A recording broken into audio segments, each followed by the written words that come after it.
Hello guys, आज हम cover करने वाले हैं एस सी वर्मा का वॉल्यूम 1 का जो चैप्टर 2 है फिजिक्स एंड मैथमेटिक्स के क्वेश्चन नंबर 11 से लेके 19 तक। राइट, तो जिन लोगों ने इससे पहले वाले क्वेश्चंस वेक्टर्स के नहीं किए हैं तो प्लेलिस्ट के अंदर जाके आई बटन के अंदर जाके प्लेलिस्ट को फॉलो करना शुरू करें। और आप कहाँ पर मौजूद है? आपके अपने चैनल एक्सपोनेंशियल फिजिक्स के ऊपर। और अगर वेक्टर्स में आपको कहीं कुछ प्रॉब्लम आती है, कॉन्सेप्चुअल प्रॉब्लम्स अगर हैं आपके पास में, तो आई बटन के अंदर मैं वेक्टर्स का भी प्लेलिस्ट ऐड कर रहा हूं ताकि वहां से आप थ्योरी को पढ़ के फिर इन क्वेश्चंस को करने की कोशिश करें। तो जल्दी से स्टार्ट करते हैं आज का लेक्चर। जल्दी से आ जाते हैं अपन क्वेश्चन नंबर 11 के ऊपर, है ना। क्वेश्चन नंबर 11 देखो, 11 क्या बोल रहा है? क्वेश्चन नंबर 11 बोलता है कि भाई two vectors have magnitudes 2 metre and 3 metre. दो वेक्टर में एज्यूम कर लेता हूं, वेक्टर ए, उसका मैग्नीट्यूड दिया हुआ है 2, वेक्टर के मैग्नीट्यूड को सिंपल लेटर से रिप्रेजेंट कर रहा हूं मैं, करते हैं अपन। और दूसरा वेक्टर है, उसका मैग्नीट्यूड दिया हुआ है आपको 3 and the angle between them is 60 degree. और उनके बीच का एंगल जो है वो कितना है? 60 डिग्री है। और आपको फाइंड क्या करना था? Scalar product of two vectors. आपको मालूम करना है scalar product of two vectors. Scalar product का मतलब क्या हो गया? ए डॉट बी मालूम करना है। ए डॉट बी कैसे निकालते हैं? ए वेक्टर का मैग्नीट्यूड, बी वेक्टर का magnitude multiplied bye cosine of the angle between both vectors. तो देखो यहां से क्या आ जाएगा? ए कितना है? 2, बी कितना है? 3 cos 60। cos 60 कितना हो गया? 1/2। तो 2 इंटू 3 इंटू 1/2 कितना आ जाएगा मेरे पास? 3। और ये किस में आ जाएगा? मीटर के अंदर आ जाएगा। ए डॉट बी यूनिट आएगा, जो भी यूनिट आ जाना है यूनिट आ जाएगा, ठीक है। उसके बाद देखो बी देखें आप, बी क्या दिया हुआ है? Scale the magnitude of their vector product. Vector product का मैग्नीट्यूड, वेक्टर प्रोडक्ट कैसे बनाते हो आप? ए क्रॉस बी। इसका मैग्नीट्यूड को आप लिखते हो जनरली किससे? ए बी कॉस थीटा की जगह क्या आ जाएगा? Simple sine theta. ए कितना है? 2, बी का मैग्नीट्यूड कितना है? 3, और ये कितना हो जाएगा मेरे पास? साइन 60। साइन 60 की वैल्यू होती है आपके पास कितनी? √3/2। 2 से 2 कैंसिल, कितना आ गया मेरे पास? ये 3√3 यूनिट्स। जो भी यूनिट्स आना होगा आंसर आ जाएगा। राइट, ये क्वेश्चन नंबर 11। चलो क्वेश्चन नंबर देखिए नेक्स्ट, है ना। क्वेश्चन नंबर 11 आंसर मैच करवा लो भले। भाई साहब आंसर क्या है? 3 metre square and 3√3 metre square, है ना। मीटर स्क्वायर में आ जाएगा। यूनिट अगर लिखना चाहे तो आप मीटर स्क्वायर लिख दो, क्योंकि मीटर और मीटर का मल्टीप्लिकेशन, ये भी मीटर है ये भी मीटर है, तो क्या आ जाएगा? 3 मीटर स्क्वायर। और क्योंकि मीटर में दिया हुआ है ना, तो मेरे को लगा शायद यूनिट दी होगी, मीटर में दिया हुआ है आपको क्वेश्चन में, है ना। तो ये क्या आ जाएगा? मीटर स्क्वायर आ जाएगा। चलो बहुत बढ़िया, आगे का करें। क्वेश्चन नंबर 12 देखो, क्वेश्चन नंबर 12 देखो, स्क्रीन के ऊपर जल्दी आने वाला है। देखो क्वेश्चन नंबर 12 स्क्रीन के ऊपर, क्वेश्चन नंबर 12 देखो स्क्रीन के ऊपर, क्वेश्चन नंबर 12 देखो स्क्रीन के ऊपर।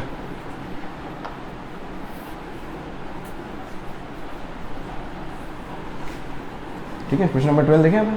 क्वेश्चन नंबर 12 देखो क्या दिया हुआ है। हाँ 12 थोड़ा डिटेल सॉल्यूशन होगा इसका। देखो एससी वर्मा अगर आपको सॉल्व करनी है तो दिमाग में हमेशा ये ध्यान रखिएगा कि क्वेश्चंस इसके अंदर हमेशा लेंथी क्वेश्चंस होते हैं। बुक का नाम ही क्या है? Concepts of physics. अगर आप कॉन्सेप्ट बिल्डअप करना चाहते हो तो एससी वर्मा को फॉलो करें आप। तो it talks about concepts only, है ना। हर क्वेश्चन के अंदर बहुत सारी छोटी छोटी बातें, अगर आपके कॉन्सेप्ट क्लियर होंगे तो उन क्वेश्चंस को कर पाओगे आप। ऐसा नहीं है कि भाई इतने बड़े बड़े क्वेश्चन एग्जाम में तो आते नहीं, मैं क्यों करूं। तो एग्जाम के पॉइंट ऑफ व्यू से नहीं है, it is just to build up your concepts. तो हमेशा इसको करें आप, नाम ही कॉन्सेप्ट ऑफ फिजिक्स है, इसीलिए बहुत अच्छी बुक है, बिल्कुल करें आप इसको। देखो question number 12, late A1 A2 AG, ठीक है, रेगुलर हेक्सागोन है आपके पास। रेगुलर हेक्सागोन दिया हुआ, डायग्राम बना लेते हैं अपन। 1 2 3 4 5 6 हेक्सागोन है। ये वेक्टर से बना हुआ है, ये सारे वेक्टर से मेरे पास, ये सारे वेक्टर से मिलके बना हुआ है रेगुलर हेक्सागोन, ठीक है भाई। Write the x components of vectors represented by the 6 sides taken in order. इन सबके एक्स कंपोनेंट बनाने हैं। इन सबको मैं वेक्टर का नाम दे देता हूँ। एक काम करता हूँ, ये ए वेक्टर है, इसको बोल देता हूँ मैं बी वेक्टर, इसको बोल देता हूँ मैं, या दिया हुआ है ना लेट, चलो सी वेक्टर नहीं दिया हुआ है, सी वेक्टर। ये हो गया मेरे पास डी वेक्टर, और ये हो गया अपना ई वेक्टर, और ये हो गया आपका एफ वेक्टर, ठीक है। अपने वेक्टर्स के नाम दे दिए। अब मुझे यहां पर इसने क्या बोला है कि भाई write the x components of vectors represented by 6 slides taken in order. जो 6 स्लाइड्स हैं उनका एक्स कंपोनेंट लिखना है। पहले अपन लिख लें अपन एक्स कंपोनेंट, 1 बाय 1 चलते हैं क्वेश्चन पे। एक्स कंपोनेंट ऑफ वेक्टर, सारे वेक्टर्स के एक्स कंपोनेंट लिखते हैं अपन, है ना। एक्स कंपोनेंट लिखते हैं अपन सारे वेक्टर्स के। देखो एक्स कंपोनेंट क्या है, देखो सबसे पहले इस ए वेक्टर से स्टार्ट करता हूं मैं। ए वेक्टर क्या है? देखो ए वेक्टर का इसका एक्स कंपोनेंट, ये खुद ही ऑलरेडी एक्स डायरेक्शन में ही है, तो इसका एक ही कंपोनेंट होगा और वो क्या होगा, एक्स कंपोनेंट ही होगा। किसी एंगल पे होता है तो उसके दो कंपोनेंट लिख पाते हैं अपन, एक्स और वाई डायरेक्शन में, उसको रिजॉल्व करते हैं अपन जनरली। अगर वेक्टर एक ही डायरेक्शन में तो उसके कोई दो कंपोनेंट होंगे नहीं, सिर्फ एक ही कंपोनेंट होगा, और वो भी कौन सा होगा, जो उस डायरेक्शन में है। तो इस डायरेक्शन में तो एक्स कंपोनेंट ऑफ वेक्टर्स, सबसे पहले ए वेक्टर का एक्स कंपोनेंट लिख रहा हूं मैं, ठीक है, इसको ए एक्स से लिख रहा हूं, तो ए एक्स इक्वल्स टू क्या हो जाएगा, सिंपल ए, है ना। और इसने क्या बोला, ये रेगुलर हेक्सागोन है, इसमें क्या बोला है, ये रेगुलर हेक्सागोन है, मतलब सारे के सारे वेक्टर्स के मैग्नीट्यूड मेरे पास क्या इक्वल है, सारे सारे वेक्टर्स के मैग्नीट्यूड जो है इक्वल है, मतलब वेक्टर ए का मैग्नीट्यूड, बी का मैग्नीट्यूड, सी का मैग्नीट्यूड, डी ई एफ, ठीक है, सारे मैग्नीट्यूड मेरे पास क्या होगा, इक्वल। उसके बाद देखो बी वेक्टर का लिखो आप, बी वेक्टर का एक्स कंपोनेंट लिखो आप, बी वेक्टर का एक्स कंपोनेंट क्या आएगा, बी एक्स इक्वल्स टू क्या होगा, यहां से एंगल पता होना चाहिए, रेगुलर हेक्सागोन एंगल कितना होगा, 60 डिग्री। तो इसको कंपोनेंट रिजॉल्व करोगे तो ये क्या आएगा मेरे पास, बी कॉस 60, तो ये आ जाएगा मेरे पास कितना, बी कॉस 60।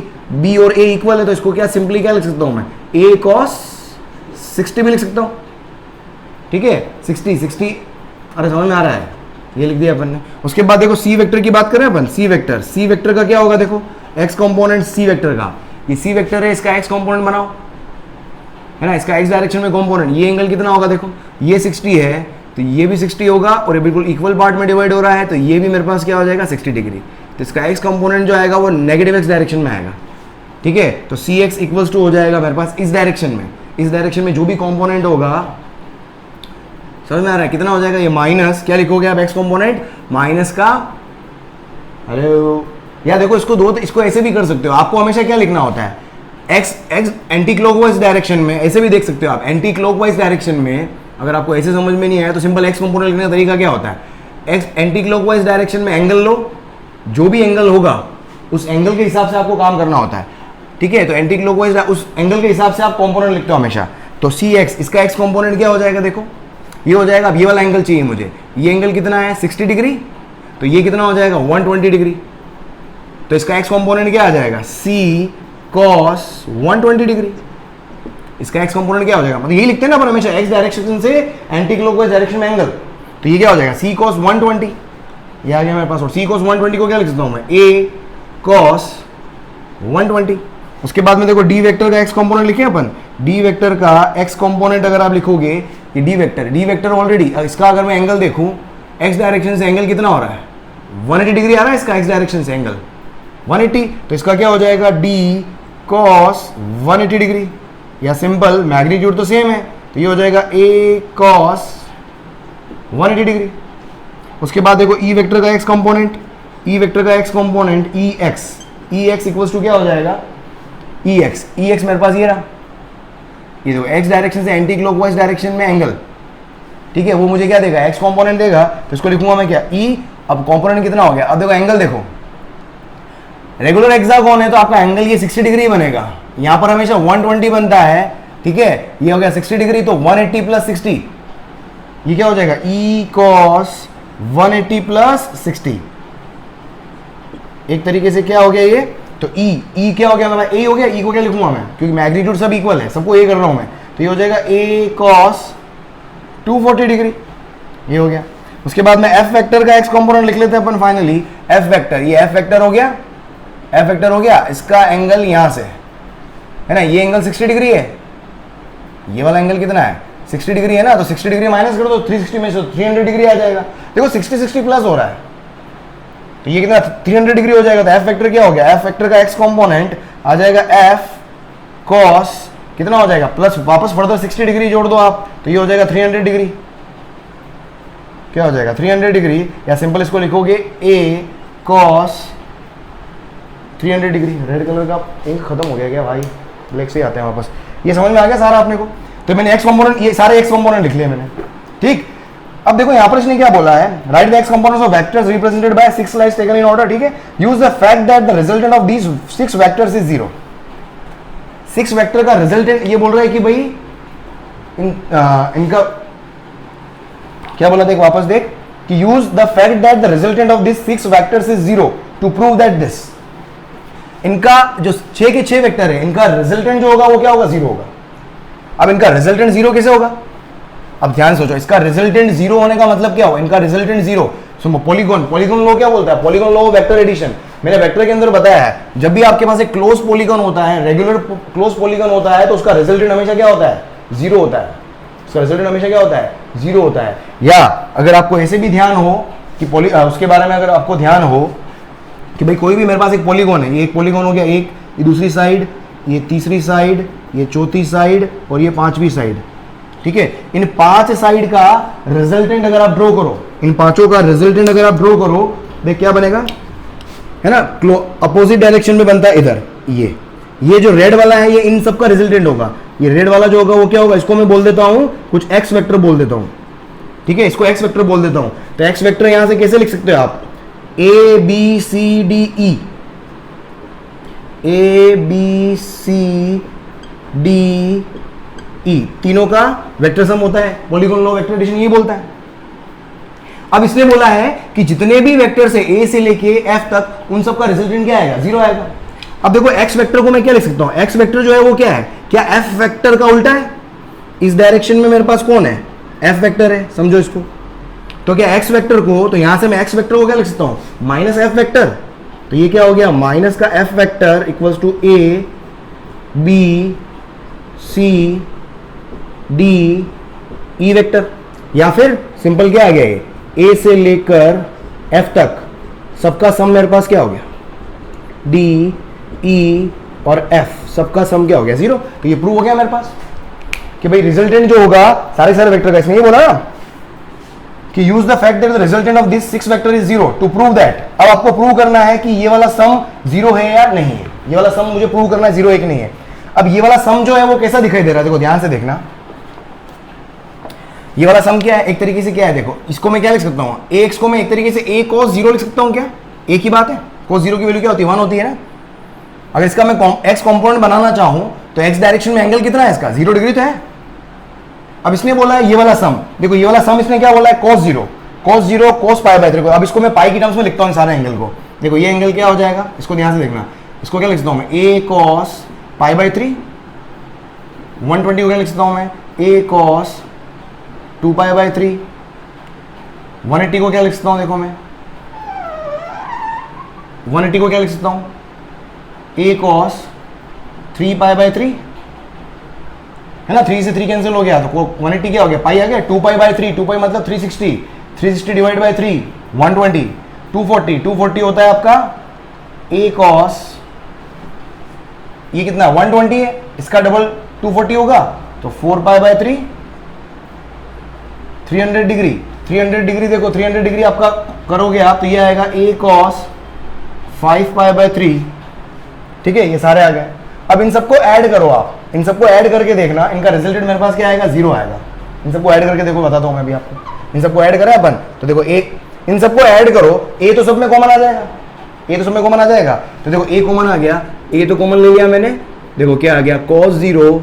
अब इसकी वैल्यू लिख देता हूँ, एक काम करता हूँ, इसकी वैल्यू क्या हो गई a, सिंपल ताकि और आपको क्लियर हो जाएगा, इसकी वैल्यू सामने लिख देता हूँ मैं, a cos pi by 3, cos 60 क्या होता है,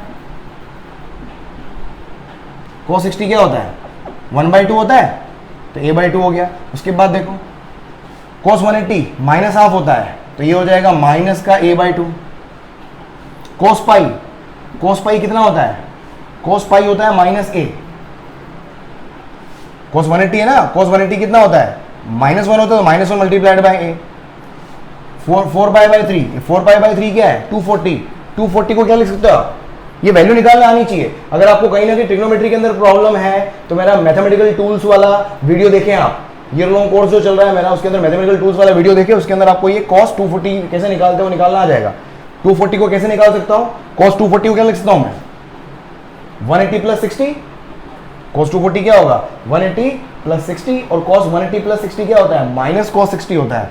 ये कितना होता है, माइनस cos 60 होता है, और माइनस cos 60 का मतलब क्या हो गया, माइनस का a/2, क्या होगा, माइनस का a/2। और फाइनली यहां पर देखो ये कितना है, cos 300 डिग्री, cos 300 डिग्री का मतलब क्या हो गया, 300 को मैं -60 भी तो बोल सकता हूँ, 300 डिग्री को क्या बोल सकता हूँ, -60 बोल सकता हूँ ना। 300 इक्वल्स टू क्या होगा, 360 -60, और 300 क्या है, 360 -60, 300 को, और 360 क्या एक तरीके से जीरो तो है। तो ये इसकी वैल्यू किसके बराबर होगी, cos -60 के बराबर होगी। और cos -60 क्या होता है, cos 60 ही होता है, फोर्थ क्वाड्रेंट है, फोर्थ क्वाड्रेंट में cos थीटा क्या होता है, पॉजिटिव होता है। तो cos 60 की वैल्यू क्या हो गई, 1/2 मल्टीप्लाइड बाय a, तो क्या हो गया a/2। अब इन सबको ऐड करो, देखिए इन सबको ऐड करके देखो, अब मेरे को सबको ऐड करना है, इन सबको ऐड करना है a, उसके बाद क्या है प्लस a/2, उसके बाद क्या है माइनस a/2, उसके बाद क्या है माइनस a/2 प्लस a/2, इन सबका सम चेक कर लो। देखो ये दोनों कैंसिल हो गए, ये दोनों कैंसिल हो गए, ये दोनों कैंसिल हो गए, क्या आ गया 0। क्या हो गया ये प्रूफ। ये तो प्रूव करना था अपने को कि इन सबका सम, ये सारे जो वैल्यू है इन सबका सम क्या है 0 है, प्रूव कर दिया। समझ में आ गया। ये आपका क्या हो गया क्वेश्चन नंबर 12। चलो क्वेश्चन नंबर 13 पे चलो, क्वेश्चन नंबर 13 देखो, जल्दी से लिख लो इसको। क्वेश्चन नंबर 13 पे चलते हैं।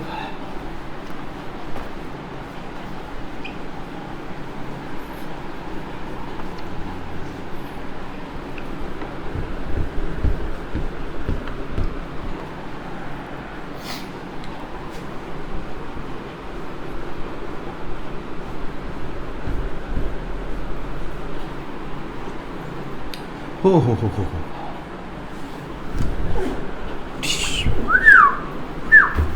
जितना टाइम मैं मिटाने में लगाता हूं उतनी देर में आप जो क्वेश्चन स्क्रीन पे आ रहा है उसको सॉल्व कर सकते हो। Never waste your time. तो क्वेश्चन नंबर 13 क्या दिया हुआ है कि ए वेक्टर दिया हुआ है, A vector equals to 2i plus 3j plus 4k, cap लगाते रहना यार भाई। बी वेक्टर 3i 4j 5 लगा दे। चल क्या मान करना, find angle between them, angle between them. Dot product की प्रॉपर्टीज मैंने आपको पढ़ाई थी वेक्टर वाले वीडियो के अंदर कि तो एंगल किन्हीं दो वेक्टर के बीच में एंगल निकालने का तरीका क्या होता है, cos थीटा। निकालने का तरीका क्या होता है, a dot B upon a multiplied by B. ये आपका सिंपल फॉर्मूला होता है किसका, एंगल निकालने का। बस सॉल्व कर लो। सबसे पहले a डॉट बी निकालें अपन, a डॉट बी।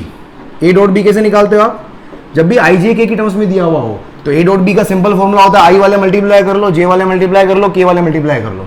तो i वाले मल्टीप्लाई करोगे कोफिशिएंट, तो 2 into 3 6, 2 multiplied by 3 6 plus 3 multiplied by 4, 3 4 जा 12 प्लस 4 मल्टीप्लाइड बाय 5, 4 5 जा 20। कितना हो गया मेरे पास, ये हो गया 20 30 32 और 6 38। ये हो गया A dot B. A B, A मतलब ए का मैग्नीट्यूड, ए मतलब ए का मैग्नीट्यूड, ए का मैग्नीट्यूड आई जे के की टर्म्स में जब भी हो तो मैग्नीट्यूड कैसे निकालते हैं, जो भी कोफिशिएंट है उसका स्क्वायर करके ऐड कर दें, जो भी कोफिशिएंट है उसका स्क्वायर करके ऐड कर दें। ये सब मैंने वेक्टर वाले वीडियो के अंदर, कॉन्सेप्ट वाले वीडियो के अंदर मैंने डाला हुआ है। तो 2 का स्क्वायर, 3 का स्क्वायर, 4 का स्क्वायर, ये कितना आ जाएगा मेरे पास, 4 चौक 16, 16 और 9 25, 25 और कितना हो गया ये 29, 16 16 और 9 25 और 4 29, ठीक है। और b का मैग्नीट्यूड देखो यहाँ पर, b का मैग्नीट्यूड कितना हो जाएगा, स्क्वायर रूट ऑफ 3 4 और 5 है, 3 का स्क्वायर, 4 का स्क्वायर, 5 का स्क्वायर, 4 चौक 16, 16 और 9 25, 25 और 25 50, रूट 50। बस वैल्यू पुट कर दो यहाँ पर। तो देखो cos थीटा इक्वल्स टू कितना आ जाएगा, a dot B. a dot B कितना हो गया 38 and whole divided by root 50, a multiplied by b whole divided by 29 and 50। ये कितना हो जाएगा 38, 29 को 5 से मल्टीप्लाई करो, 29 को 5 से 150 में से 5 गया 145, ये आ जाएगा 145 एंड 0, है ना। स्क्वायर रूट दोनों एक साथ ले लिया अपन ने, तो अंदर आ गया ये।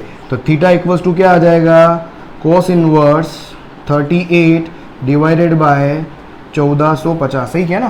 तो अगर ये 30 होता कैसे क्या मल्टीप्लाई, अगर ये 30 होता तो क्या लिखता मैं इसको 1500, लेकिन एक कम है और 5 से मल्टीप्लाई हुआ है तो 5 कम कर दो, तो कितना हो गया 150 में से 5 गए तो कितना हो गया 145 और एक 0 लगा दिया मैंने, ठीक है। ये हो गया cos इनवर्स। चलो क्वेश्चन नंबर 13 आंसर मैच करवा लो आपका। क्वेश्चन नंबर 13 क्या आ रहा है देखो, 13 cos इनवर्स, ठीक है, रूट ये आ गया। क्वेश्चन नंबर 14 देखो, स्क्रीन पे आ चुका होगा। क्वेश्चन नंबर 14 देखो, है ना, करे ट्राई करना, जब तक मैं मिटाता हूँ तब तक ट्राई करो।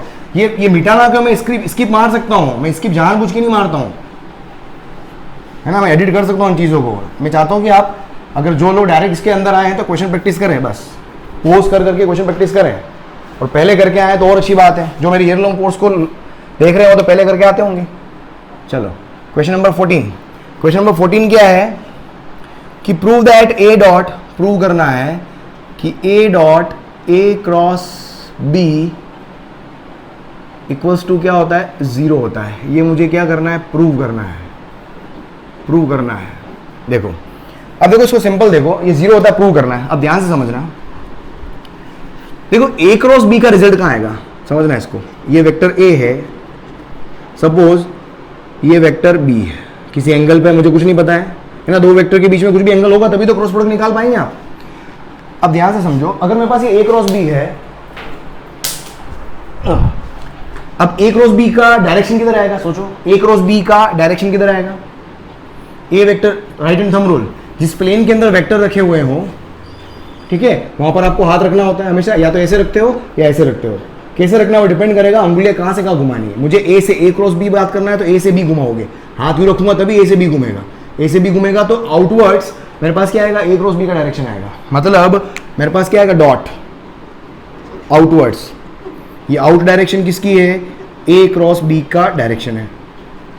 अब यहां से ध्यान से देखना, अब ए क्रॉस बी और वेक्टर ए क्रॉस बी भी क्या देगा, ए क्रॉस बी मुझे क्या देगा, ये भी एक क्या, इसका ये भी क्या एक तरह का वेक्टर ही तो है, ये भी एक तरह का क्या वेक्टर ही तो है। इसको कैसे लिखते हो आप, ए का मैग्नीट्यूड, बी का मैग्नीट्यूड साइन थीटा, ये तो हो गया मैग्नीट्यूड, और डायरेक्शन परपेंडिकुलर हो गई, इसको मैंने क्या बोल दिया, एन कैप। इस डायरेक्शन को अपन क्या बोल देते हैं, एन कैप, बाहर की तरफ। अब यहां पर ए वेक्टर तो इस इधर है एक्स डायरेक्शन में, और एक तरीके से जो ए क्रॉस बी वेक्टर है वो कहां आ रहा है, जेड डायरेक्शन में। वो कहां आ रहा है, जेड डायरेक्शन में। तो यहां पर अगर आप देखोगे तो vector A and vector A cross B, क्योंकि क्रॉस बी का जो रिजल्ट आएगा वो भी मुझे क्या देता है, वेक्टर देता है, तो ये भी एक तरह का वेक्टर है। ये दोनों वेक्टर, ये दोनों क्या है, आर परपेंडिकुलर, आर परपेंडिकुलर। अगर ये और ये परपेंडिकुलर है, दो वेक्टर अगर परपेंडिकुलर होते हैं, क्या बोल रहा हूं, if two vectors, vector A perpendicular to vector B, if तो उसका डॉट प्रोडक्ट हमेशा क्या होता है, 0 होता है। ये रिजल्ट अपने को पता है, डॉट प्रोडक्ट की प्रॉपर्टी है। तो यहां से आओ, अगर ये दोनों परपेंडिकुलर है तो A dot A cross B must be 0। क्या हो गया ये, हैंस प्रूव। समझ में आ गया, चलो क्लियर। क्वेश्चन नंबर 15 करें, क्वेश्चन नंबर 15 पे आ जाओ। क्वेश्चन नंबर 15 देखो,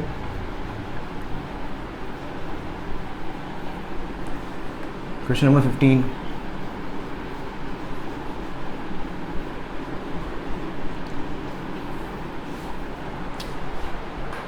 ट्राई करें, 15 क्वेश्चन नंबर 15 देखो। क्वेश्चन नंबर 15 क्या है कि इफ ए वेक्टर है ना, ए वेक्टर दिया हुआ है, क्या दिया हुआ है भाई, 2i plus 3j plus 4k, और बी वेक्टर दिया हुआ है 4i plus 3j plus 2k। आपको क्या मालूम करना है, आपको फाइंड करना है ए क्रॉस बी। आपको फाइंड आउट करना है क्या, ए क्रॉस बी। देखो फाइंड ए क्रॉस बी करना है। अब देखो सिंपल सा ए क्रॉस बी निकालने का तरीका क्या होता है, ए क्रॉस बी निकालने का तरीका क्या होता है, ए से बी की तरफ मल्टीप्लाई करोगे तो ए क्रॉस बी में क्या होता है हमेशा। देखो एक तो सिंपल रूल है, डायरेक्ट लिखना ही बताता हूँ अभी मैं। देखो इसको एक तो कैसे निकालते हो आप, आई जे के लिख दो, उसके बाद में ए वेक्टर का 2 3 4 लिख दो। यहाँ पर ये ए वेक्टर का 2 3 4 लिख दिया, फिर बी वेक्टर का लिख दो आप 4 3 2, ठीक है। फिर इसको करने का तरीका क्या होगा, सबसे पहले आई वेक्टर लिखो, आई कैप लिखो, आई से जिसका रिलेशन है, आई का रिलेशन इस रो से है, आई का रिलेशन इस कॉलम से है, बचे कौन, ये। फिर इसमें क्या करना है, 3 को 2 से मल्टीप्लाई करो, 3 2 जा 6, माइनस लगा के 3 को 4 से मल्टीप्लाई करो, 3 4 जा 12, ये लिख लिया। फिर लगाओगे आप माइनस साइन लगा के जे। जब जे लिखोगे तो जे का रिलेशन इस कॉलम से है, और ये वाला रो तो हमेशा छुपा ही रहेगा। आई लोगे तो भी छुप जाएगा, जे लोगे तो भी छुप जाएगा, के लोगे तो भी छुप जाएगा, बस इधर दो बचेंगे। जब जे की बात कर रहे हैं इसको छुपा लिया, ये तरीका होता है, फॉर्मूला होता है। तो अब क्रॉस प्रोडक्ट इन दोनों का होगा, तो 2 2 जा 4 दिख रहा है, 2 2 जा 4 माइनस लगा के 4 4 जा 16, ऑलराइट, फिर प्लस ऑल्टरनेट में चलता है के कैप में ये छुपा लिया, अब दिख रहा है 3 2 6, के कैप में ये छुपा लिया 3 2 6, माइनस लगा के 4 3 12। तो देखो फाइनली कितना आ गया 6 - 12 माइनस का 6i कैप, ये क्या होगा 16 में से 4 गए 12 बचे, ये कितना आएगा माइनस का 12 माइनस माइनस प्लस, तो प्लस का 12 जे कैप, और इधर क्या 12 में से 6 गए 6, तो माइनस का 6 के कैप। ये मेरे पास क्या आ गया आंसर आ गया है ना, मैच कर लो आपका क्या है 15 का आंसर क्या है। ये सिंपल क्वेश्चन है बहुत है ना, -6 + 12 -6, ठीक है। अब देखो डायरेक्ट लिखने की कोशिश करते हैं, किसको एक लाइन में लिखने की कोशिश करते हैं, कोशिश करता हूँ मैं देख आपको बताने की, समझना। जब इसको इससे मल्टीप्लाई करोगे, अपने को पता है कि सेम का क्रॉस प्रोडक्ट में क्या होता है, i क्रॉस i 0 होता है, j क्रॉस j 0 होता है, k क्रॉस k 0 होता है। ये अपने क्रॉस प्रोडक्ट के अंदर रूल पड़ा हुआ है, अगर आपको याद नहीं आ रहा हो तो आई बटन के अंदर वेक्टर की प्लेलिस्ट जाके पढ़ के फिर इसमें आना, ठीक है। तो सेम का प्रोडक्ट नहीं लेंगे अपन, सेम का प्रोडक्ट नहीं लेंगे, तो आई का प्रोडक्ट नहीं लोगे, तो आई को किसके साथ प्रोडक्ट लोगे आप, जे और के के साथ। आई का प्रोडक्ट किसके साथ लोगे, जे और के साथ, तो आई का जे के साथ लूंगा तो क्या आएगा, देखो 2 3 6, क्या आएगा 2 3 समझ में आ रहा है, आई का जे के साथ लोगे तो 2 3 6, और आई क्रॉस जे क्या हो जाएगा के कैप। एक लाइन ये आ गई यहां से, फिर इसको इससे मल्टीप्लाई करोगे, क्योंकि ए क्रॉस बी कर रहा हूं मैं, क्या कर रहा हूं ब्रैकेट खोल रहा हूं, इस पूरे को इस पूरे से मल्टीप्लाई कर रहा हूं, तो आई जे से मल्टीप्लाई हुआ 6 के कैप, आई के से मल्टीप्लाई हुआ आई क्रॉस के 2 2 4, और आई क्रॉस के क्या होता है माइनस का जे, क्योंकि अगर आपको ध्यान हो आई से जे जाओगे तो के मिलेगा, आई से जे जाओगे के मिलेगा, जे से के लाओगे तो आई मिलेगा, और के से आई लाओगे तो जे मिलेगा। इस तरीके से चलता है आपका, अगर उल्टा चलोगे तो नेगेटिव साइन आ जाएगा, ठीक है। तो आई से के मल्टीप्लाई कर रहे हो तो माइनस का 4 जे के पास जाएगा, ये हो गया। फिर जे को मल्टीप्लाई करो तो जे क्रॉस आई 3 4 12, जे से आई गए 3 4 12 मतलब माइनस का 12 के कैप। हालांकि ये और सिंपल लग रहा होगा, लेकिन मैं बता देता हूँ, जिसको थोड़ा फील आता है तो वो इजीली कर सकते हैं। फिर जे को जे से करना नहीं, जे को के से करना है, तो 3 2 6 और जे क्रॉस के होता है आई। फिर के को करो, के को आई से करो तो 4 4 16, और के क्रॉस आई क्या होता है, के से आई जाओगे तो जे आएगा, तो 4 4 16 जे। फिर 4 को 3 से मल्टीप्लाई करोगे तो के से जे गए तो माइनस का आई आएगा, तो माइनस का 12 आई। बस कर लो इसको, अब आई कहाँ दिख रहा है क्या, तो माइनस का 12 प्लस का 6 माइनस का 6 आई, ठीक है, ये हो गया। फिर जे देख लो आप, -4 16 तो प्लस का 12 जे, और उसके बाद में 6 के और -12 के, तो ये हो जाएगा माइनस का 6 के। आ गया आपके पास ही। तो इस तरीके से भी आपको जैसे कंफर्टेबल लगे उस तरीके से करें आप, ठीक है। प्रैक्टिस अगर इसकी हो रखी है तो इससे बढ़िया मेथड है नहीं, अगर ये करना चाहो तो इससे कर लो आप, जिससे आपका मन लगे वहाँ से करो। चलो क्वेश्चन नंबर 15 हो गया, 16 पे आ जाओ। क्वेश्चन नंबर 16 देखें, वेक्टर के क्वेश्चन बहुत अच्छे हैं इसके अंदर। अगर आपको टाइम मिले तो इसके सोल्ड एग्जाम्पल जरूर कर लेना आप, अगर टाइम मिले, आपको लगता है सोल्ड एग्जाम्पल काफ़ी लेवल के भी हैं, अच्छा खासा लेवल है सोल्ड एग्जाम्पल का, है ना। तो पहले एक्सरसाइज करके फिर सोल्ड एग्जाम्पल पे जाना, ताकि थोड़ा सा आपको क्या है कि घबराओगे ऐसा लगेगा मुझे कुछ नहीं आता है, लेकिन वहां से अगर वो चीज़ें अगर आ गई आपको तो फिजिक्स में बेड़ा पार है। तो कई बार ऐसे क्वेश्चन भी ऐसे होगा के अंदर उसके सॉल्यूशन देख के भी समझ में नहीं आता। चलो एनीवेज क्वेश्चन नंबर हो गया 15, चलो 16 पे चले अपन। क्वेश्चन नंबर 16 देखो, क्वेश्चन नंबर 16 क्या दिया हुआ है कि एक are mutually perpendicular, A B C are mutually perpendicular, show that C cross A cross B equals to 0 is the converse true. देखो एक ए बी सी परपेंडिकुलर ले लेते हैं अपन, ये ए, ये बी वेक्टर और ये सी वेक्टर, है ना, तीनों म्यूचुअली परपेंडिकुलर। सी चाहो तो इधर भी बना सकते हो आप, ये इधर भी बना सकते हो, दोनों में से कहीं भी बन सकता है सी, क्योंकि तीनों को परपेंडिकुलर बनाना है तो कहीं भी बना सकते हो। मैंने इस तरीके से बना लिया। अगर तीनों म्यूचुअली परपेंडिकुलर है तो आपको प्रूव करना है कि C cross A cross B equals to 0। देखो अब यहां से देखो ए क्रॉस बी को क्या लिखूंगा मैं, इसको मैं एक्स डायरेक्शन बोल देता हूं, इसको मैं वाई डायरेक्शन बोल देता हूं, इसको मैं जेड डायरेक्शन बोल देता हूं। ए क्रॉस बी कैसे लिखोगे आप, ए क्रॉस बी इक्वल्स टू क्या होगा, ए बी साइन 90, तो मैग्नीट्यूड हो गया, और डायरेक्शन ए क्रॉस बी का डायरेक्शन क्या आएगा, देखो ए से बी घुमाया, ए से बी घुमाया इस डायरेक्शन में, ये डायरेक्शन कौन सी जेड, तो क्या लिख सकता हूँ इसको मैं के कैप। तो ये आ गया मेरे पास क्या, ए बी के कैप। अब इसका सी वेक्टर के साथ में क्या करना है, क्रॉस प्रोडक्ट करना है। अब इसको मैं कैसे लिखूंगा, सी क्रॉस ए क्रॉस बी। अगर आप देखोगे और उसको थोड़ा समझ भी, अगर आपको समझ में आ रहा हो, ए क्रॉस बी का रिजल्ट कहाँ आ रहा है, जेड डायरेक्शन में, मतलब सी वेक्टर की डायरेक्शन में आ रहा है। मतलब क्या आ रहा है, सी वेक्टर की डायरेक्शन में आ रहा है। और सी वेक्टर की डायरेक्शन में अगर आ रहा है, ध्यान से सोचना, अगर सी वेक्टर की डायरेक्शन में आ रहा है तो सी वेक्टर और ए क्रॉस बी वेक्टर दोनों क्या हो गए, सेम डायरेक्शन में। सी वेक्टर और ए क्रॉस बी वेक्टर क्या हो गए, दोनों सेम डायरेक्शन में। अगर सी वेक्टर को उधर ले लूं मैं, अगर सी वेक्टर उधर एज्यूम करूं तो ए क्रॉस बी वेक्टर और सी वेक्टर क्या हो जाएंगे, अपोजिट डायरेक्शन में। दो ही कंडीशन आएगी, इसके अलावा कोई तीसरी कंडीशन नहीं आ सकती, क्योंकि ए क्रॉस बी का डायरेक्शन या तो इधर आएगा, ए क्रॉस बी का डायरेक्शन हमेशा इधर ही आएगा। सी वेक्टर या तो आप इधर एज्यूम कर सकते हो या अंदर की तरफ एज्यूम कर सकते हो, क्योंकि म्यूचुअली परपेंडिकुलर एज्यूम्पशन लेना है। तो यहां पर क्या देखोगे आप कि ए वेक्टर एंगल बिटवीन, क्या बोल रहा हूं कि angle between C vector and A cross B vector क्या होगा, या तो मेरे पास 0 डिग्री होगा या मेरे पास कितना होगा, 180 डिग्री। ठीक है, जब 0 डिग्री होगा, ठीक है 0 डिग्री होगा तो मैं यहां पर किसका, तो सी क्रॉस, अगर मैं लिखना चाहूं सी क्रॉस ए क्रॉस बी, अगर मैं लिखना चाहूं तो कैसे लिखूंगा मैं, सी का magnitude A cross B vector का मैग्नीट्यूड मल्टीप्लाइड बाय साइन 0, और ये रिजल्ट क्या आ जाएगा, 0 आ जाएगा, है ना। इस पूरे का मैग्नीट्यूड लिखोगे तो क्या आ जाएगा, 0 आ जाएगा। डायरेक्शन से कोई मतलब ही नहीं है, क्योंकि वेक्टर का मैग्नीट्यूड ही क्या आ गया, 0। अगर 180 डिग्री हो, 180 डिग्री हो तो C cross A cross B vector का मैग्नीट्यूड कितना आएगा, सी वेक्टर का मैग्नीट्यूड ए क्रॉस बी का magnitude multiplied by sine 180। Sine 180 भी क्या होता है, 0 होता है। तो दोनों ही केस में क्या आ गया, मेरे पास 0 आ गया, मतलब प्रूव हो गया। ये वेक्टर का मैग्नीट्यूड क्या आ गया, मेरे पास 0 आ गया, मतलब क्या हो गया, prove, hence prove, hence prove. अब देखो अब क्या बोल रहा है ये, क्या इसका उल्टा भी सत्य है, क्या बोला, इज द कन्वर्स ट्रू, क्या उल्टा भी सही है क्या।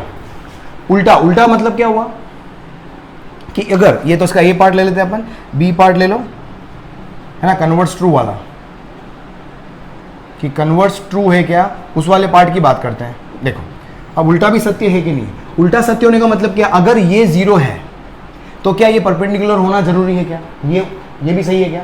भाई पहले केस में क्या था, अगर परपेंडिकुलर है तो ये प्रूव करो, प्रूव कर दिया, बिल्कुल सही है। लेकिन अगर ये 0 दिया हो, इफ दिस इज क्या, कि if C cross A cross B equals to 0, तो क्या ये परपेंडिकुलर होंगे क्या, वो मुझे प्रूव करना है। देखो अगर मैं बोलता फॉर एग्जांपल परपेंडिकुलर नहीं होते, फॉर एग्जांपल मैं बोलता हूँ लेट, मेरे पास सपोज ए वेक्टर ये है और बी वेक्टर मैं बोलता हूँ किसी एंगल पर है, थीटा पर है, किसी एंगल थीटा पर है।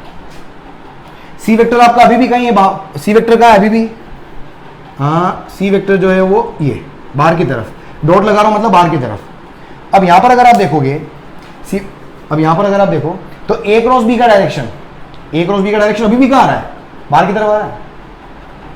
ए क्रॉस बी का डायरेक्शन क्या आ रहा है, अभी भी बाहर की तरफ आ रहा है, बाहर की तरफ आ रहा है। इसका मतलब क्या हो गया, ए क्रॉस बी का रिजल्ट और सी वेक्टर का रिजल्ट के क्रॉस प्रोडक्ट का रिजल्ट अभी भी क्या आएगा, 0 आएगा, even if A and B are not perpendicular to each other. A और बी के परपेंडिकुलर न होने पर भी C vector cross A cross B का रिजल्ट फिर भी 0 आ रहा है। इसका मतलब कोई जरूरी नहीं है कि ए और बी वेक्टर आपस में परपेंडिकुलर हो या ए बी और सी आपस में म्यूचुअली परपेंडिकुलर नहीं हो, तो इसका उल्टा ट्रू नहीं है।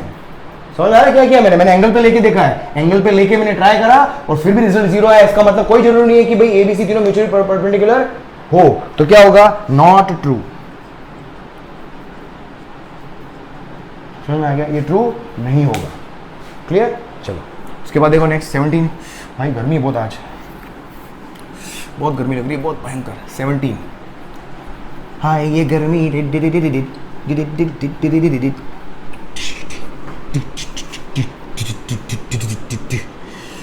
तो भाई साहब मिटता ही नहीं है यार, पता नहीं बोर्ड कैसा आ गया मेरे पास, डुप्लीकेट बोर्ड देके चला गया, मेरे को चिपका दिया किसी ने। अभी क्या यार थोड़ा वो ह्यूमिडिटी है ना, ह्यूमिडिटी के अंदर क्या होता है कि मार्कर जो होता है वो इंक बोर्ड जो होता है वो इंक पी जाता है, बोर्ड जो होता है वो इंक पी जाता है। अच्छी बात है। चल हो गया क्वेश्चन, नेक्स्ट आगे बढ़े अपन। क्वेश्चन नंबर ये हो गया 16, नाउ 17। क्वेश्चन नंबर 17 देखो क्या है। 17 क्या है भाई, गर्मी लग रही है। देख, a particle moves on a given straight line, ठीक है, पार्टिकल क्या है, स्ट्रेट लाइन पर with a constant speed v। हाँ, पार्टिकल स्ट्रेट लाइन पर मूव कर रहा है with a constant speed v। चलो ठीक है, ये स्ट्रेट लाइन पर मूव कर रहा है, ठीक है, ये इसका वेलोसिटी वेक्टर है इस डायरेक्शन में, और स्पीड v से मूव कर रहा है, ठीक है। At a certain time it is at position p, किसी टाइम पर सपोज ये पोजीशन p पर है, ठीक है, ऑन इट्स स्ट्रेट लाइन, ये स्ट्रेट लाइन वाला पाथ है, इस पे किसी सर्टेन टाइम पर पार्टिकल जो p पोजीशन पर है, लिख लिया अपन ने, ऑल राइट। उसके बाद क्या बोला, o is a fix point, o क्या है, एक फिक्स पॉइंट है, मैं o को ले लेता हूं एक फिक्स पॉइंट। फिक्स पॉइंट का मतलब क्या है, ये सपोज ये o हो गया, ये एक फिक्स पॉइंट हो गया। Show that OP vector, OP vector, ये OP वेक्टर बनाता हूं मैं, ये हो गया OP वेक्टर, ठीक है, ये OP वेक्टर हो गया और ये V वेक्टर हो गया, बहुत बढ़िया। Show that OP cross V is independent of position P। क्या बोला इसने, show that OP vector is independent of position P, OP cross V। देखो अगर मैं OP क्रॉस V, देखो इंडिपेंडेंट ऑफ पोजीशन, मैं एक काम करता हूं, दो पोजीशन ले ले, एक पोजीशन ये ले लेता हूं मैं, और एक और ग्राफ बना देता हूं मैं यहाँ पे, या यहीं पे बना देता हूं, एक और पोजीशन यहाँ पर ले लेता हूं, सपोज ये P डैश, V वेक्टर तो उधर ही है, ये दो पोजीशन ले ली मैंने, ठीक है, ये मेरे पास फर्स्ट पोजीशन है, दिस इज फर्स्ट पोजीशन, और ये मेरे पास क्या हो गया, सेकंड पोजीशन। मैं फर्स्ट पोजीशन की बात करता हूं, देखो फर्स्ट पोजीशन में क्या आएगा, एंगल मेरे पास, अगर मैं देखूं यहाँ पर P वेक्टर बनाऊं, देखो ध्यान से समझना इसको, अगर मैं P वेक्टर ड्रॉ करता हूं, ध्यान समझना, देख OP आगे एक्सटेंड कर दूं तो दिक्कत है क्या, ये एक तरीके से क्या है, OP वेक्टर ही तो है, वेक्टर को तो सीधी डायरेक्शन में यूं का ड्रॉ कर दो, हालांकि लेंथ कम बनाई है मैंने, गलत बनाया, पर जगह नहीं ऊपर है ना, कुल मिला के OP वेक्टर को ऐसे बनाओ। मैं ऐसे क्यों लेके जा रहा हूं, क्योंकि हमेशा टेल से टेल मैच करवाते हो तो मेरा एंगल आता है दो वेक्टर के बीच में, तो ये V वेक्टर हो गया, ये OP वेक्टर हो गया, क्योंकि मुझे OP क्रॉस V की बात करनी है, तो मैं बोल रहा हूँ ये एंगल थीटा है फॉर एग्जांपल, ये OP वेक्टर और ये V वेक्टर।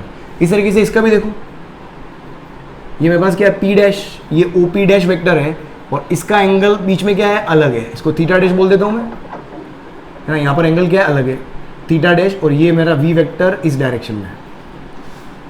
अब देखो, अब मैं OP क्रॉस, एक बार मैं OP क्रॉस V निकाल के देखता हूँ क्या आएगा, देखो OP क्रॉस V का मतलब क्या हो गया, OP मतलब OP वेक्टर का मैग्नीट्यूड, OP वेक्टर का मैग्नीट्यूड, OP वेक्टर का मैग्नीट्यूड, फिर उसके बाद V वेक्टर का magnitude and multiplied by sine theta, और डायरेक्शन क्या आएगी, n कैप। n कैप क्या हो गया, देखो इधर V वेक्टर है, सॉरी OP क्रॉस V है, V क्रॉस OP है, कहाँ है भाई, OP cross V, sorry, OP से V की तरफ घुमाओ, OP से V की तरफ घुमाओगे इनवर्ट्स, है ना, डायरेक्शन क्या आएगा, इनवर्ट्स। यहाँ पर भी क्या होगा, OP डैश से V की तरफ घुमाओगे, यहाँ पर भी डायरेक्शन क्या आएगा, इनवर्ट्स। इनवर्स डायरेक्शन को मैं क्या बोल रहा हूँ, जो इनवर्स डायरेक्शन है उसको मैं बोल देता हूँ n कैप, तो ये हो गया n कैप, ऑलराइट। अब देखो यहाँ पर अगर आप देखो, इसको ध्यान से देखना, इसी तरीके से मैं यहाँ पर देखो क्या बना सकता हूँ, सिंपल, इसको ध्यान से सोचना, देख इसको मैं क्या लिख सकता हूँ, V वेक्टर का मैग्नीट्यूड और OP वेक्टर का magnitude multiplied by sine theta n cap, इसको मैं इस तरीके से लिख सकता हूँ, कोई दिक्कत है क्या, कोई दिक्कत नहीं। अब यहाँ पर ध्यान से सुनो, आप देखो, अब मैं OP डैश वेक्टर लिखता हूँ, अलग पोजीशन, दो पोजीशन की बात हुई ना, क्रॉस V वेक्टर, इसको लिखते हैं अपन, देखो क्या आएगा, OP डैश वेक्टर का मैग्नीट्यूड, V वेक्टर का magnitude and multiplied by sign theta dash, and direction वही आएगी मेरे पास दोनों केस में, इनवर्ट्स ही आएगी। देख इसको मैं क्या करता हूँ, मैं लिख देता हूँ इसको V वेक्टर का मैग्नीट्यूड और OP, ऐसा क्यों लिख रहा हूँ, देखो अभी समझ में आएगा, OP dash sine theta dash n cap, ऐसे लिख सकते हैं ना, अभी तो कोई दिक्कत समझ में आ गया। अब देखो यहाँ पर लिखने का मतलब क्या है, अब सुनना ध्यान से, OP साइन थीटा कहाँ, OP साइन थीटा आइडेंटिफाई करो कहाँ है, देख OP साइन थीटा बनाता हूँ मैं, OP sine theta, OP sine theta, OP sine theta क्या, ये OP हो गया, OP साइन थीटा मतलब इधर, इसके कंपाउंड बनाऊंगा मैं, समझ में आ रहा है, ये क्या आएगा, ये एंगल भी तो थीटा ही होगा, और ये एंगल मेरा क्या होगा, थीटा डैश, तो ये क्या आएगा मेरा OP साइन थीटा। और यहां से अगर मैं बनाऊंगा इसका, अगर मैं OP dash sine theta dash बनाऊं, OP डैश साइन, ये OP डैश, ये OP डैश वेक्टर हो गया, और साइन थीटा डैश, वो भी ऐसे ही आएगा, इधर ही आएगा, है ना, इसी डायरेक्शन में आएगा, वो भी इधर ही आएगा और उतनी लेंथ आएगी OP dash sine theta dash, वो भी उतनी आएगा, दोनों सेम आएंगे। OP साइन थीटा लिखो या OP dash sine theta dash लिखो, तो देखो यहाँ पर since OP sine theta equals to OP dash sine theta dash, दोनों इक्वल है, मतलब ये वाला टर्म और ये वाला टर्म दोनों इक्वल है, दोनों इक्वल है। इसका मतलब क्या हो गया, OP क्रॉस V और OP डैश क्रॉस V दोनों ही क्या हो गए, इक्वल हो गए, दोनों ही क्या हो गए, इक्वल हो गए। इसका मतलब भले मैं P की पोजीशन यहां लूं या यहां लूं, OP क्रॉस V जो आएगा वो हमेशा क्या आएगा मेरे पास, सेम आएगा। क्यों आया ये, क्योंकि परपेंडिकुलर कंपोनेंट जो आ रहा है वो दोनों ही केस में मेरे पास क्या आ रहा है, उसकी लेंथ इक्वल आ रही है। परपेंडिकुलर मतलब साइन थीटा कंपोनेंट की वैल्यू दोनों ही केस में क्या आ रही है, इक्वल आ रही है, समझ में? तो यहां से since these two are equal, so OP vector cross V equals to क्या हो जाएगा, OP dash vector cross V vector, समझ, दोनों इक्वल होंगे। इसका मतलब क्या हो गया मेरे पास, independent of position, independent of position हो जाएगा, क्या हो जाएगा, इंडिपेंडेंट ऑफ पोजीशन हो जाएगा। क्लियर, जल्दी से लिखो इसको, गर्मी लिख लिया, हटो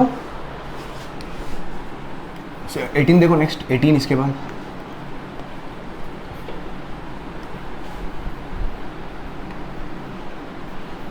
क्वेश्चन नंबर 18 पढ़ो 18 पढ़ो, जितने ट्राई करो, सोचो, पढ़ो क्वेश्चन जितने पढ़ो, समझ कितना समझ में आ रहा है।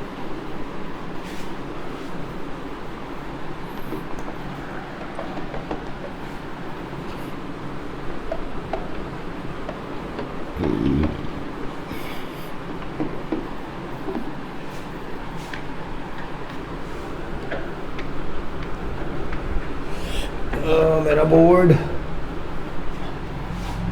बाइसेप बन जाएगी मेरी, कोर्स कराते कराते। चल देख क्वेश्चन नंबर 18, अच्छा क्वेश्चन है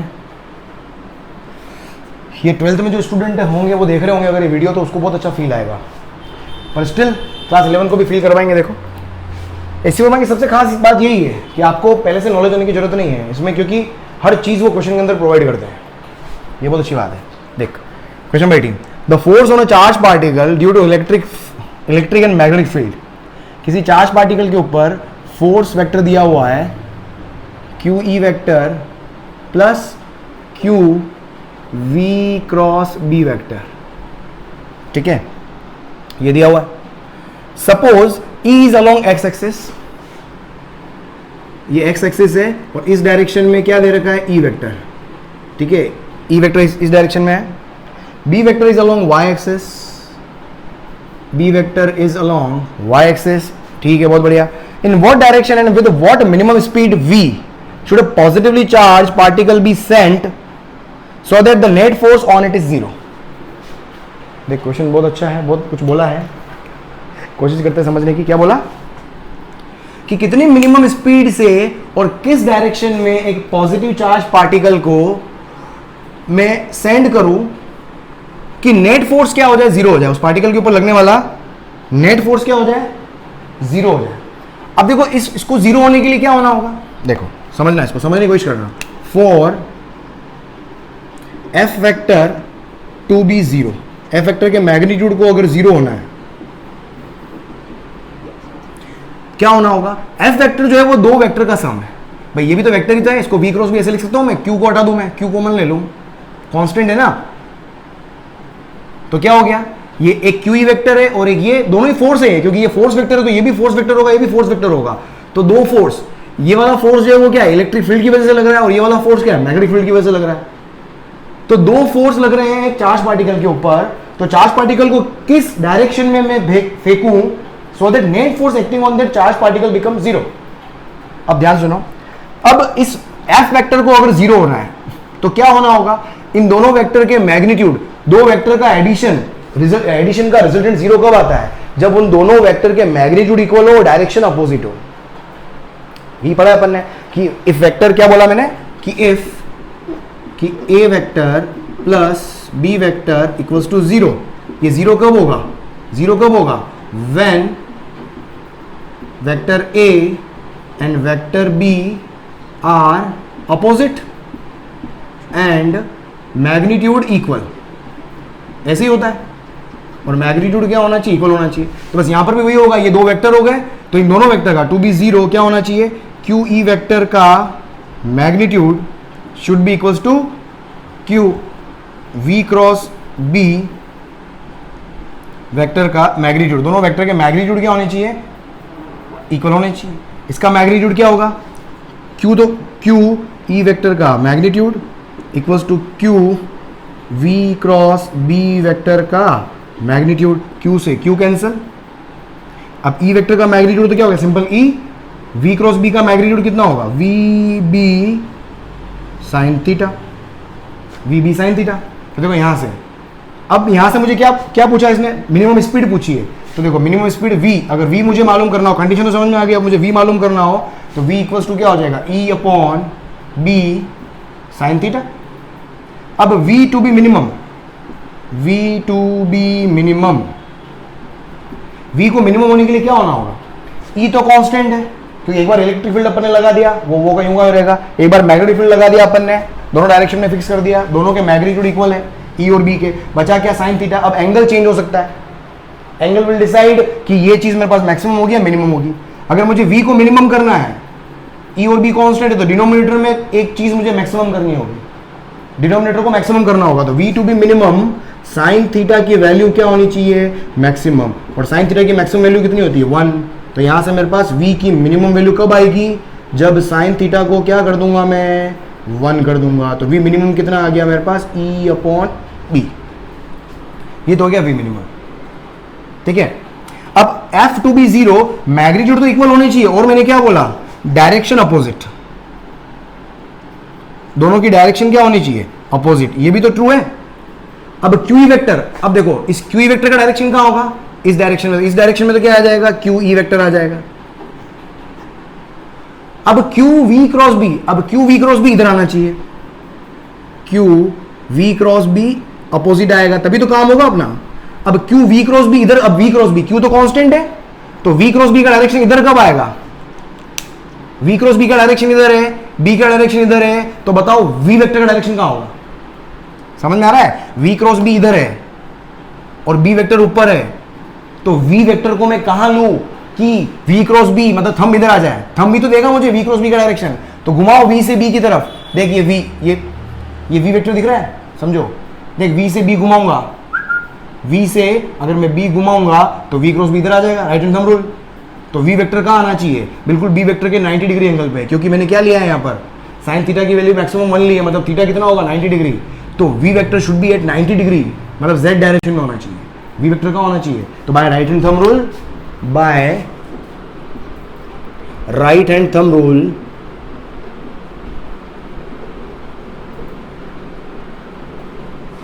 है ना, right hand thumb rule, V vector का होना चाहिए, should be should be along positive z direction, कौन होना चाहिए?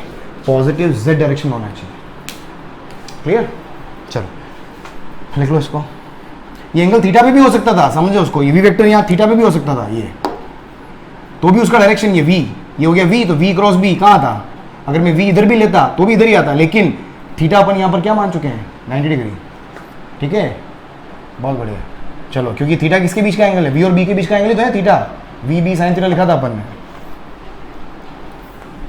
चलो उसके बाद कौन सा देखो, नेक्स्ट क्वेश्चन देखो।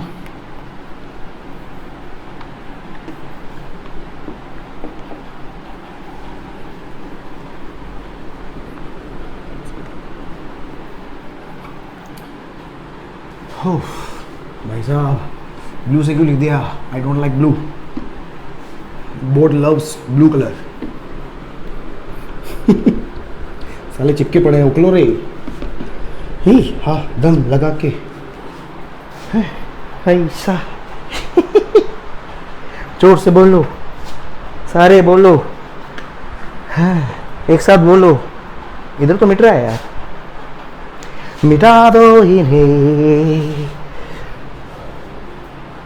भाई गॉड बहुत गर्मी भाई, आज क्या हो गया यार? बारिश हो जा। कौन सा कर लिया था अपन ने? हाँ साले इतने इतने से क्वेश्चन जरा जरा से और इतने बड़े बड़े हैं देख, पर कॉन्सेप्ट है भाई, इसलिए ऐसी वर्मा 19 क्वेश्चन नंबर 19 देखो बस last. Given example for which,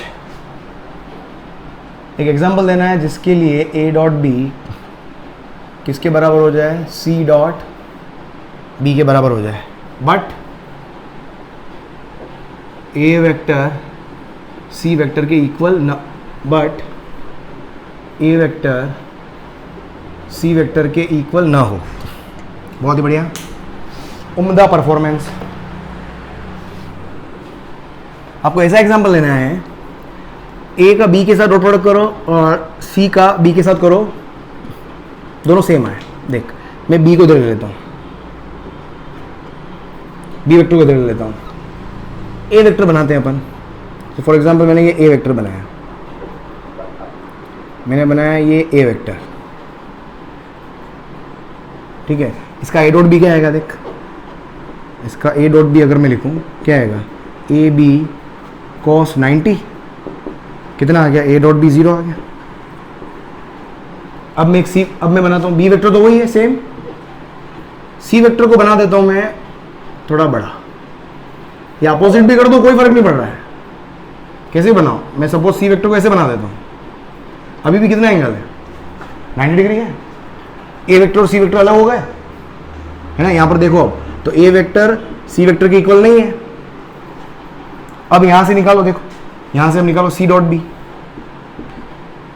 C dot B क्या आएगा, वेक्टर सी का मैग्नीट्यूड बी का मैग्नीट्यूड कॉस, अभी एंगल कितना है, दोनों परपेंडिकुलर है, कॉस 90 क्या आ गया, 0 आ गया। तो सी डॉट बी भी 0 है, ए डॉट बी भी 0 है, तो प्रूव हो गया। तो A dot B equals to क्या आ गया, सी डॉट बी आ गया, बट ए और सी इक्वल नहीं। क्लियर, थोड़ा सा विचार करना पड़ता है बस, और कुछ नहीं है। फिजिक्स हमेशा प्रैक्टिस से होती चली जाएगी, तो एससी वर्मा एक बार जरूर कर लेना, ताकि उसमें क्या है कि जितने तरह के कॉन्सेप्ट बन सकते हैं, सारे कॉन्सेप्ट की बात करता है हमेशा एससी वर्मा। बहुत सारे क्वेश्चन कराएगा आपको, मजा आ जाएगा। राइट दोस्तों, तो लिख लो इसको। तो ये आपके पास क्या थे, सारे वेक्टर के क्वेश्चंस मैं आपको कंप्लीट करवा चुका हूं। इसके बाद में कुछ 4-5, हाँ इसके बाद में अगले क्वेश्चन अगली सीरीज के अंदर अपन लेंगे, है ना। कल वापस लेके हाजिर होऊंगा मैं सेम इसके आगे वाले क्वेश्चन वेक्टर के। तो इस तरीके से वीडियोस को देखते रहें, और अगर आप कुछ मुझसे चाहते हो, क्या एक्स्ट्रा चाहते हो, तो वो मैं प्रोवाइड करने की कोशिश करूंगा। फिलहाल आपके पास क्या चल रहा है, ईयर लॉन्ग कोर्स चल रहा है along with SC Verma series, तो इन दोनों को पैरेलली आप देखते रहें। और एक साथ में कैलकुलेशन की ट्रिक्स वाले वीडियो भी चल रहे हैं चैनल के ऊपर, तो पैरेलली बहुत सारे 3-4 चीजें मैं करवा रहा हूं। तो होप्स हो सकता है कौन सी चीज किसी के काम की हो, तो जिसके भी काम की हो तो उन लोगों तक जरूर पहुंचा रहे हैं आप। कहाँ पे आप, एक्सपोनेंशियल फिजिक्स के ऊपर, और मेरा नाम जेपी चौहान। और जल्दी से चैनल को सब्सक्राइब करके फिर वीडियो को देखना शुरू करें, और अगर वीडियो अच्छा लग जाए तो लाइक करके शेयर कर जाए। Thank you. कल वापस मॉर्निंग में 9 o'clock फिर हाजिर होता हूँ। Bye, good night.